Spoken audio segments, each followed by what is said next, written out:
Good evening, everybody. Welcome to Tibbetts Physics. What is crappinin'? For this lesson, I'll be going through a PowerPoint because drawings are pretty important, and as you've seen in the past, my drawings are pretty crappy. Today, we will be looking at vectors and scalars.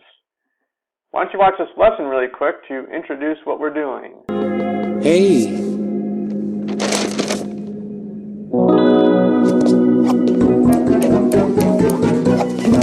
I'm applying for a new villain loan. Go by the name of Vector.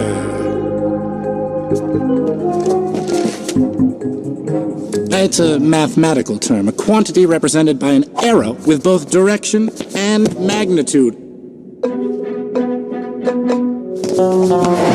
Vector! That's me, because I'm committing crimes with both direction and magnitude. Oh yeah! Check out my new weapon.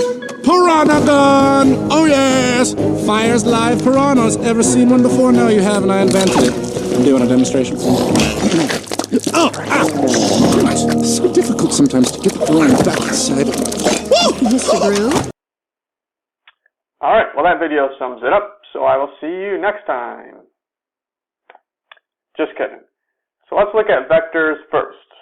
As you saw in the video, a vector represents both magnitude and direction.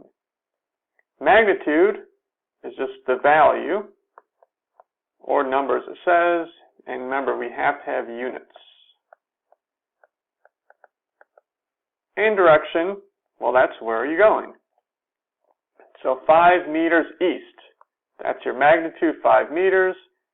East is your direction. 10 meters per second to the right. 10 meters per second is your value, or magnitude. To the right is your direction. In physics, some common vectors that we use are displacement, velocity, acceleration, force, impulse, and momentum. Okay, so let's look at scalars. A scalar, all it is just magnitude, so no direction.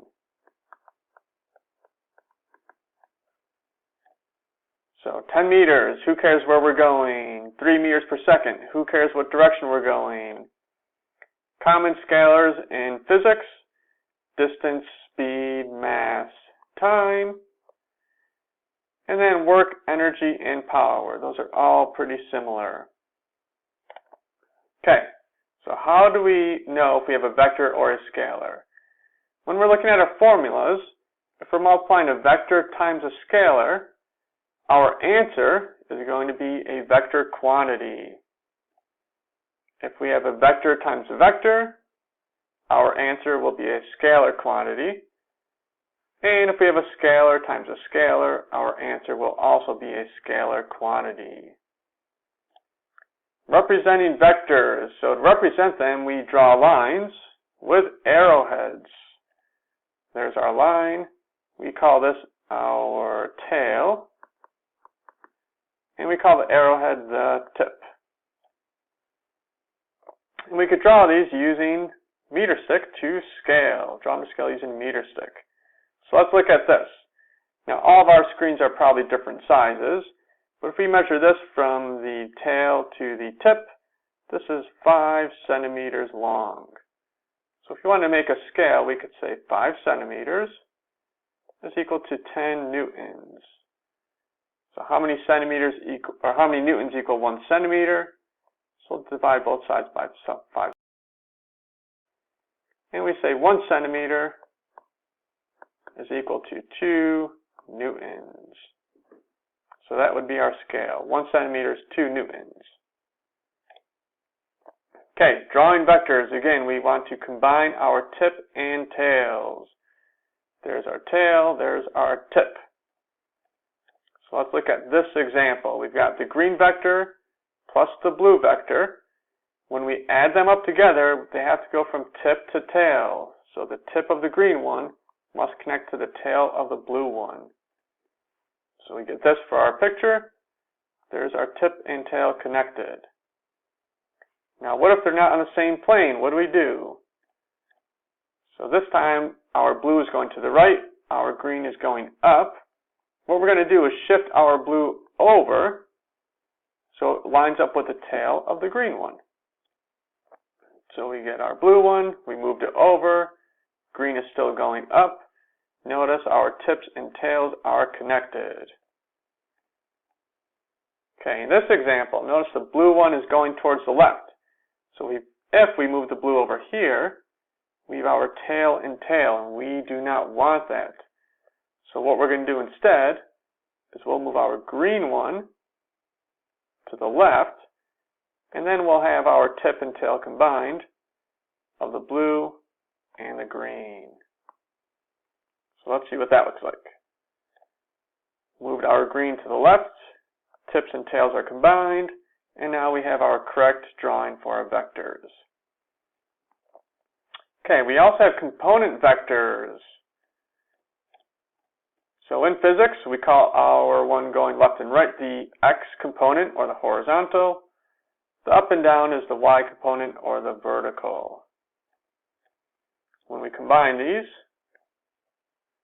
we now have what's called in trigonometry, we call that the hypotenuse. We'll get to that in a second. Okay, so I'd fill this in. I would make two drawings if I were you, one for trigonometry and one for physics. This is our AX component. This one's actually our physics drawing, sorry. So we call this our A sub X. A stands for any vector. AY component, that's our vertical. And in physics, just A is the resultant. And we'll write that in a second on the PowerPoint, so you could hold off on that. Okay, next drawing. In trigonometry, we have a right triangle trig. This is our theta, that's the angle. The one that's adjacent to the angle, we call that adjacent. The line that's opposite the angle, we call opposites. And the longest line right here, we call the hypotenuse.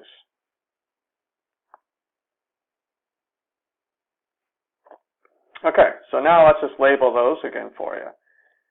So for triangle trig, AX, this is right triangle trig. AX is A cosine theta. They already solved for AX for you. That's the horizontal component. AY is A sine theta. AY is already solved for you. That's the vertical component.